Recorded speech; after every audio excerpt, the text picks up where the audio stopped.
Hello friends. तो आज के टॉपिक में हम शुरू करने जा रहे हैं एरोबिक रेस्पिरेशन। तो आइए फिर शुरू करते हैं। For aerobic respiration to take place within the mitochondria the final product of glycolysis pyruvate is transported from the cytoplasm into the mitochondria. मतलब क्या हुआ कि एरोबिक रेस्पिरेशन जो है वो आपको माइटोकॉन्ड्रिया में होती है। ठीक है। ग्लाइकोलिसिस का जो आपको प्रोडक्ट था वो था पायरुवेट, और ये पायरुवेट जो है वो साइटोप्लाज्म से होकर माइटोकॉन्ड्रिया में आती है। ठीक है। The crucial events in aerobic respiration are, अब देखिए दो स्टेप होती है जिस स्टेप के थ्रू एरोबिक रेस्पिरेशन होता है। ठीक है। उसमें पहला स्टेप क्या है? The complete oxidation of pyruvate by the step wise removal of all the hydrogen atom living 3 molecules of CO2। मतलब क्या हुआ कि जो पायरुवेट आपको साइटोप्लाज्म से होकर माइटोकॉन्ड्रिया में आई थी, अब क्या होगा, इसका यहाँ पर होगा कंप्लीट ऑक्सीडेशन। और जैसे ही पायरुवेट का होगा कंप्लीट ऑक्सीडेशन, तो इससे आपको जितने भी हाइड्रोजन एटम थी उस सब का रिमूवल होगा और CO2 का 3 मॉलिक्यूल भी फॉर्म्ड हो जाएगा। ठीक है। सेकेंड स्टेप क्या है? The passing on of the electron removed as part of the hydrogen atom to molecular O2 with simultaneous synthesis of ATP। मतलब क्या हुआ कि जो हाइड्रोजन आपको रिमूव किया गया है, ठीक है, इस हाइड्रोजन एटम में से इलेक्ट्रॉन अलग और हाइड्रोजन आयन अलग हो जाएगा। फिर ठीक है, फिर आपको जो इलेक्ट्रॉन जो है वो आपको आएगी O2 के पास, और फिर O2 इलेक्ट्रॉन और हाइड्रोजन आयन मिलकर बनाएगी H2O, और उस समय ही आपको ATP का भी सिंथेसिस हो जाएगा। ठीक है। What is interesting to know that the first process take place in the matrix of mitochondria while the second process is located on the inner membrane of the mitochondria। अब ये क्या कह रहा है कि फर्स्ट स्टेप, मतलब ये जो स्टेप जो है, ये स्टेप आपको कहो हो रही है माइटोकॉन्ड्रिया के मैट्रिक्स में, और हम इसी स्टेप को बोलते हैं क्या? क्रेब्स साइकिल बोलते हैं। ठीक है। तो मतलब क्रेब्स साइकिल आपको होती है माइटोकॉन्ड्रिया के मैट्रिक्स में होती है। ठीक है। While the second process is located on the inner membrane of the mitochondria, और जो सेकेंड स्टेप जो है ये वाली, ये आपको स्टेप होती है माइटोकॉन्ड्रिया के इनर मेम्ब्रेन में। ठीक है। और हम इस स्टेप को बोलते हैं ETS। ठीक है। Pyruvate which is formed by glycolytic catabolism of carbohydrates in the cytosol after it enters mitochondria matrix undergoes oxidative decarboxylation by a complex set of reaction catalyzed by pyruvic dehydrogenase। मतलब क्या हुआ कि जो pyruvate आपको बनी थी glycolysis में, ठीक है, वो आपको साइटोसोल के थ्रू माइटोकॉन्ड्रिया के मैट्रिक्स में आ जाती है, और जैसे ही ये माइटोकॉन्ड्रिया के मैट्रिक्स में आती है, यहाँ पर सबसे पहले उसका होता है ऑक्सीडेटिव डीकार्बोक्सिलेशन। इसे आप ध्यान रखिएगा, ये काफी इंपॉर्टेंट है। सबसे पहले क्या हो रही है आपको? ऑक्सीडेटिव डीकार्बोक्सिलेशन, मतलब होता है CO2 का बाहर निकलना। ठीक है। और इस रिएक्शन में आपको हेल्प करती है पायरुविक डिहाइड्रोजिनेज एंजाइम। ठीक है। The reaction catalyzed by pyruvic dehydrogenase require the participation of several coenzymes including NAD+ and coenzyme A। मतलब क्या हुआ कि इस रिएक्शन को होने के लिए आपको इसको कोएंजाइम और NAD+ का भी हेल्प लेना पड़ता है। ठीक है। आप यहाँ पे देख सकते हैं pyruvic acid plus coenzyme A plus NADA+ in the presence of pyruvate dehydrogenase और magnesium ion to form acetyl coenzyme A plus CO2 plus NADH+। ठीक है। During this process, 2 molecules of NADH are produced from the metabolism of 2 molecules of pyruvic acid। अब आप ध्यान दीजिए कि हम जानते हैं कि ग्लाइकोलिसिस में एक ग्लूकोज मॉलिक्यूल से आपको 2 मॉलिक्यूल बनता है पायरुविक एसिड का। ठीक है। तो यहाँ पर एक पायरुविक एसिड, एक मॉलिक्यूल पायरुविक एसिड से आपको बन रहा है एक NADH+। ठीक है। तो अगर 2 मॉलिक्यूल होगा पायरुविक एसिड का, तो बनेगी आपको 2 मॉलिक्यूल NADH+ का। ठीक है। The acetyl coenzyme A then enters a cyclic pathway tricarboxylic acid cycle, more commonly called as Krebs cycle, after the scientist Hans Krebs who first elucidated it। मतलब क्या हुआ कि अब जो आपको एसिटाइल कोएंजाइम ए जो फॉर्म्ड हुई है वो अब आपको साइक्लिक पाथवे में जाएगी, ठीक है। और इस साइक्लिक पाथवे को हम बोलते हैं क्रेब्स साइकिल, ठीक है। तो आइए अब शुरू करते हैं क्रेब्स साइकिल, ठीक है, जिसे हम ट्राई कार्बोक्सिलिक एसिड साइकिल भी बोलते हैं, ठीक है। तो आइए फिर शुरू कर रहे हैं। The TCA cycle start with the condensation of acetyl group with oxaloacetic acid OAA and water to yield citric acid। मतलब क्या हुआ कि ये जो एसिटाइल कोएंजाइम ए जो बनी है इसमें आपको कंडेंसेशन होगा। वो कैसे होगा?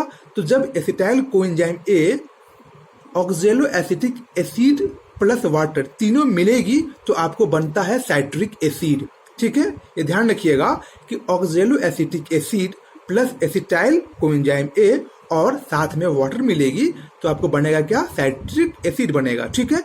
The reaction is catalyzed by the enzyme citrate synthase and a molecule of coenzyme is released। मतलब क्या हुआ कि इस रिएक्शन के लिए जो एंजाइम चाहिए वो है साइट्रेट सिंथेज, और इस रिएक्शन में इस पार्ट में आपको कोएंजाइम ए जो है वो बाहर रिलीज हो जाती है, ठीक है। Citrate is then isomerase to isocitrate. अब जो आपको साइट्रेट जो बनी है वो आपको कन्वर्ट होती है आइसोसाइट्रेट में। It is followed by 2 successive step of decarboxylation leading to formation of alpha ketoglutaric acid and then succinyl coenzyme A। मतलब क्या हुआ कि जो आपको आइसोसाइट्रेट बनी थी उसके बाद बनती है अल्फा कीटो ग्लूटारिक एसिड और सक्सिनाइल कोएंजाइम में, और इसमें आपको 2 CO2 जो है वो बाहर निकलता है। उसे आप समझिए अच्छे से, देखिए जैसे मैं यहाँ पर आपको है साइट्रिक एसिड है, ठीक है। ये आपको साइट्रिक एसिड कन्वर्ट होगा आइसोसाइट्रेट में, ठीक। अब क्या होगा कि उस आइसोसाइट्रेट से आपको बनता है अल्फा कीटो ग्लूटारिक एसिड। देखिए यहाँ पर एक CO2 मॉलिक्यूल बाहर निकल रही है, ठीक। फिर क्या होता है कि अल्फा कीटो ग्लूटारिक एसिड से बनता आपको है सक्सिनाइल कोएंजाइम ए जो यहाँ पर आएगा, ठीक है, बीच में आपको आती है। तो जब आपको सक्सिनाइल कोएंजाइम ये जो है, ये जो आपको सक्सिनाइल कोएंजाइम ए है, ये आपको बनती है अल्फा कीटो ग्लूटारिक एसिड के बाद बनेगी आपको सक्सिनाइल कोएंजाइम ए। तो यहाँ भी एक मॉलिक्यूल CO2 का बाहर निकल रहा है, ठीक है। In the remaining step of citric acid cycle succinyl coenzyme A is oxidised to OAA allowing the cycle to continue, ठीक है। During the conversion of succinyl coenzyme A to succinic acid a molecule of GTP is synthesised. अब ये क्या कह रहा है जो आपको सक्सिनाइल कोएंजाइम ए बनी थी जब वो कन्वर्ट होगा आपको सक्सिनिक एसिड में तो यहाँ पर एक मॉलिक्यूल GTP का फॉर्म हो जाएगा, ठीक है। This is a substrate level phosphorylation in a coupled reaction. GTP is converted to GDP with the simultaneous synthesis of ATP from ADP। अब देखिए यहाँ पे क्या कह रहा है, this is a substrate level phosphorylation. ये तो हम जानते हैं कि अगर किसी भी रिएक्शन में ATP या फिर GTP का फॉर्म हो जाता है तो उस लेवल को हम क्या बोलते हैं? सबस्ट्रेट लेवल फॉस्फोराइलेशन बोलते हैं, ठीक है। पर आगे ये कह रहा है कि in a coupled reaction GTP is converted to GDP with the simultaneous synthesis of ATP from ADP। ये काफी इंपॉर्टेंट लाइन है और ये काफी कंफ्यूजन लाइन भी होती है कि ये कपल्ड रिएक्शन क्या बोल रहा है ये। अब इसे समझिए अच्छे से कि GTP is converted to GDP, ये आपको होता है एनिमल्स में। अगर एनिमल्स में क्रेब्स साइकिल हो रही है तो वहां पर GTP कन्वर्ट हो जाएगा, सॉरी वहां पर GDP से बनेगा GTP, ठीक है। लेकिन अगर यही रिएक्शन अगर आपको हो रही है प्लांट में तो वहां पर आपको ADP से बनेगा ATP। तो ध्यान दे रहे हैं एक ही स्टेप पर 2 रिएक्शन हो रही है। एक आपको जब होगी प्लांट में तो वहां पे बनेगा आपको ATP, और अगर यही रिएक्शन अगर आपको होगी एनिमल में तो वहां पर बनेगा GTP। इसलिए इसका नाम दिया गया है यहाँ पे कपल्ड रिएक्शन, ठीक है। Also, there are 3 points in the cycle where NAD plus is reduced to NADH H plus and 1 point where FAD plus is reduced to FADH2। अब इसे समझिए अच्छे से कि वैसे 3 पॉइंट है जहां पर NAD प्लस जो है वो कन्वर्ट होता है NADH H प्लस में। वो कहाँ है? एक आपको है जब साइट्रिक एसिड कन्वर्ट होती है अल्फा कीटो ग्लूटारिक एसिड में तो वहां पे बनती है NADH+। सेकंड वन, जब आपको फॉर्म आपको होगा सक्सिनिक एसिड तो यहाँ पे बनेगी एक NADH+। एंड लास्ट वन, जब मैलिक एसिड आपको कन्वर्ट हो जाएगा ऑक्जेलो एसिटिक एसिड में तो यहाँ पे आपको बनेगी एक NADH+। तो 3 ऐसी जगह पे है जहाँ पे NADH+ का फॉर्मेशन होता है, और एक वो पॉइंट है जहाँ पर फॉर्म होता है FADH2, वो है आपको जब सक्सिनिक एसिड कन्वर्ट हो जाएगा मैलिक एसिड में। तो आप ये ध्यान रखेंगे कि किस स्टेप के बाद FADH2 बनता है और कहाँ पे आपको NADH+ बनता है, ठीक है। The continued oxidation of acetyl coenzyme A via the TCA cycle requires the continued replacement of oxaloacetic acid, the first member of cycles। मतलब क्या हुआ कि इस साइकिल को कंटिन्यू रखने में आपको ऑक्जेलोएसिटिक एसिड को का रिप्लेसमेंट जरूरी है, ठीक है। In addition it also require regeneration of NAD+ and FAD+ from NADH and FADH2 respectively. मतलब क्या हुआ कि देखिए, जैसे मैं आपको यहाँ पे NADH+ भी बन रही है, यहाँ पर आपको बन रही है FADH2, ठीक है। तो अगर ये साइकिल को हमें कंटिन्यू रखना है तो इस साइकिल के लिए हमें चाहिए NAD+ और FAD+। ये रहेगा तभी तो आपको फॉर्मेशन हो पाएगा NADH+ का और FADH2 का, समझे। तो इस साइकिल को कंटिन्यू में रखने के लिए हमें उस मैट्रिक्स में आपको NAD+ और FAD+ की भी जरूरत पड़ती है, ठीक है। The summary equation for this phase of respiration में बी रिटन एज फॉलोज। अब इस पूरे रिएक्शन का, इस पूरे साइकिल का देखिए समरी क्या कह रहा है। Pyruvic acid plus 4 NAD+ plus FAD plus 3H2 ADP plus PI जब मिलेगी इन माइटोकॉन्ड्रियल मैट्रिक्स तो आपको बनेगी 3CO2 plus 4 NADH+ plus FADH2 plus ATP। अब इसे ही समझते हैं फिगर से कौन कहाँ से बन रहा है। अब देखिए, यहाँ पर ले रहे हैं एक मॉलिक्यूल पायरुविक एसिड का, ठीक है। तो आप देख सकते हैं 3 मॉलिक्यूल CO2 का फॉर्म हो रहा है। एक CO2 मॉलिक्यूल यहाँ पर है, एक सेकेंड और थर्ड CO2 मॉलिक्यूल, ठीक है। अब यहाँ पे कह रहा है 4 NADH+, वो कहाँ पे है वो देख लीजिए। एक यहाँ पर है NADH+, एक यहाँ पर है NADH+, थर्ड यहाँ पर आपको, फोर्थ यहाँ पर, ठीक है। अब कह रहा है यहाँ पर एक FADH2 और एक ATP, तो एक FADH2 आपको यहाँ पर हो गई और एक ATP आपको यहाँ पर हो जाएगी, ठीक है। We have till now seen that glucose has been broken down to release CO2 and 8 molecules of NADH+। अब ये क्या कर रहा है इसे समझिए। हम जानते हैं कि एक ग्लूकोज मॉलिक्यूल से बनती है 2 पायरुविक एसिड, ठीक है। और हम क्रेब्स साइकिल में पढ़े हैं एक पायरुविक एसिड के कारण जो भी आपको फॉर्मेशन होता है NADH+ का या FADH2 का या फिर ATP का। तो अगर एक पायरुविक एसिड से आपको बन रही है 4 NADH+H+, एक FADH2 प्लस एक ATP, तो 2 पायरुविक एसिड से बनेगी आपको 4 NADH plus 2 FADH2 plus 2 ATP। यहाँ पे ये वही कह रहा है कि we have till now seen that glucose have been broken down to release CO2 and 8 molecule of NADH+। ये समझ गए।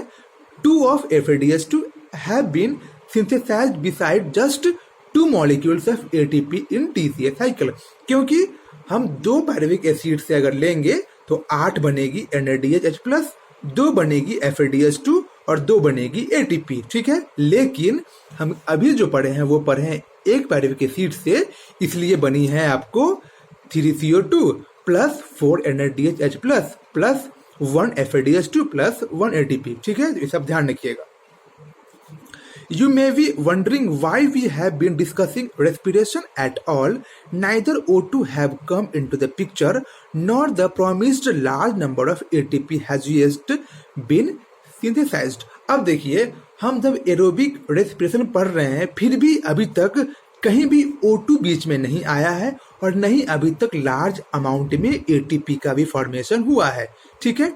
Also, what is the role of NADH+ and FADH2 that is synthesized? और इस पूरे क्रेब साइकिल में जो आपको NADH+ बनी है या फिर FADH2 बनी है, इसका रोल क्या है अभी तक इसके बारे में इसमें कहीं दिया गया नहीं है, ठीक है। Let us now understand the role of O2 in respiration and how ATP is synthesized। अब हम आगे जो नेक्स्ट साइकिल है वो आपको ईटीएस साइकिल है, हम उसमें पढ़ेंगे कि O2 का क्या रोल है और ये NADH+ एंड FADH2 कैसे आपको हेल्प करेगी एटीपी के सिंथेसिस में। ये सब के सब हम पढ़ेंगे आपको ईटीएस में। तो ये थी आपको क्रेब्स साइकिल जो काफ़ी इंपॉर्टेंट थी। और इसमें आप ध्यान रखेंगे कि कौन से स्टेप के बाद NADH बनेगा और कहाँ पे FADH2 बनेगा, कहाँ पे ATP बनेगी, कितने मॉलिक्यूल CO2 बाहर निकलती है। तो ये सब आप अच्छे से ध्यान रख लेंगे और एक काफ़ी इंपॉर्टेंट साइकिल है। ठीक है, थैंक यू।